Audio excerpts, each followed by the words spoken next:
Hi dear Pisces, Happy New Year and welcome to my YouTube channel. In this video I'm going to talk about the transits for the year 2024. This is an exciting year because major transitions will be happening this year and uh, mostly this year is financial for you, dear Pisces. And on top of all that, you will have your first eclipse in your sign for the first time in 18 years. So let's see. Let's begin with the North Node. The North Node is going to be in Aries all year, meaning that it's going to be in your second house, your financial house all year. And wherever the North Node is, it brings eclipses to that area, and eclipses bring big changes. So this year you will be experiencing eclipses in your house of income, like how you make money and how your partners make money. So my money, my partner's money, shared resources, like that kind of theme. So and because the North Node is in your second house, it means like you are highly likely to um, experience the boost in your income, like maybe start earning more money in 2024, or maybe find a second source of income. And your self-worth will also increase because of the financial blessings. So this is a great financial year. And then eventually in September you will have the first lunar eclipse in Pisces in 18 years. Try to remember what happened to you in 2006 and 2007, but I would say especially 2006, because that's when you had eclipse in Pisces last time. Yeah, a long time ago. And so this year we're gonna have 4 eclipses. 3 of them are gonna be in Aries and Libra axis, so financial houses, and then one of them is gonna be in your first house of self. Okay, the moon is gonna be in your first house, the sun will be in your house of relationships. So yes, the eclipse is gonna bring a focus on relationships. Okay, in September. But the eclipses in spring are gonna bring financial news, financial changes. Okay, and so I mentioned the eclipses. And now let's talk about the Pluto. Pluto is gonna enter Aquarius. Yay! Um, Astrologers have been talking about this for years, but finally this is a year it's gonna enter for good, for 20 years. Yeah, a long time. And so for the past 15 years, Pluto has been in Capricorn, in your 11th house. And now it's going to enter your 12th house. 12th house is the last house. It's a very spiritual house. It's kind of hard to describe the 12th house because it's like very foggy. Like you cannot see what's inside the fog, right? That's why it rules everything like unclear, like subconscious. Like what is subconscious, right? We know only in like relative terms. Like we don't know exactly what like is going on in our subconscious. Um, so yeah, like house of subconscious, illusions, spirituality, intuition, like a house of undoing, like releasing, letting go. Yeah, so those things will be slowly transformed in the next 20 years. And the good thing about Pluto is that you don't feel it unless it makes an exact aspect to a planet in your chart. So let's say you are a Pisces, right? Like, I mean, you are a Pisces, and let's say you don't have any planets in Aquarius. That means you won't really feel the transit of Pluto in Aquarius that much. I'm not saying you won't feel it, but it won't be as intense as it could have been. While on the other hand, there are a lot of Pisces with planets in Aquarius. Like let's say a lot of them have like Venus in Aquarius, Mercury in Aquarius. So then yes, you are definitely going to feel Pluto in Aquarius eventually. Like let's say your Venus is in like 28th degree of Aquarius, right? That means Pluto is not going to bother your Venus until like 2040. Yeah. Or let's say your Mercury, right? And so when Pluto is conjunct your Mercury, your thought process, your communication will be transformed. If it's conjunct your Venus, transiting Pluto conjunct your Venus, then your love life, your finances, your beliefs, I mean your value system will be transformed by Pluto. Yeah, but and the thing is, you don't have to worry about Pluto until it reaches the exact degree. Yeah, you don't feel it that much.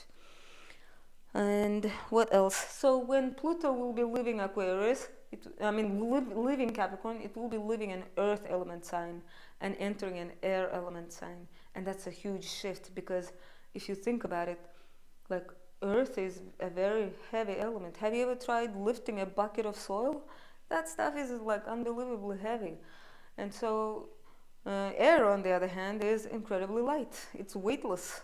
Yeah, so we are going to feel like a breath of fresh air when Pluto switches signs, because we're going to feel that easy and lighter energy on a collective level, because Pluto is a generational planet. And this is not the only good news. Jupiter will be making a transition similar to Pluto. It will leave Earth sign Taurus and enter air sign Gemini. Again, so this is like two planets, two major players will be shifting from Earth to air. And that's going to feel good because right now we are overburdened with Earth energy. We have Uranus and Jupiter in Taurus, an Earth sign. Pluto in Capricorn right now, again, Earth sign. So that's just too much Earth sign. Like Earth element is concerned with like material well-being. Like security, resources, realism, like being very very realistic and sober. Yeah, and which unfortunately leads to pessimism, right? You want to be realistic, you become pessimistic. Yeah, so the thing is, so when those two planets switch signs into air signs, yeah, we will feel lighter and we will be able to detach ourselves from the problems, because air element is very detached. We will be able to look at all the problems plaguing the world right now in an objective way. We will be able to think clearly, scientifically, analytically, objectively. Okay? And that's good. And Pluto in Aquarius is going to bring lots of transformations to technology, um, internet reforms, networking, the way we network, crowdfunding, that kind of stuff will become much more popular. Yeah, when Pluto enters Aquarius. Um, what else? So, Jupiter, let's talk about Jupiter now. The first half of the year, Jupiter is going to be in Taurus, in your third house of communication, short distance travel. Okay, and then it's going to enter Gemini on May 26th, and it's going to stay in there for a year. So, Pisces, that is your fourth house. So Jupiter will bring that expansive energy to your fourth house. So your family life will feel more cheerful. You might move to a bigger house because Jupiter does that. Bigger, better house. So yeah, if you're house hunting, 2024 is a great year for that. And also, Jupiter will bring luck to real estate matters. If you are buying or if you are selling, this is a great year for that. Okay, and what else? So the thing about Jupiter is that as soon as it enters Gemini, it will be making a positive aspect to Pluto. So we're gonna feel the blessings of Jupiter on like a collective level.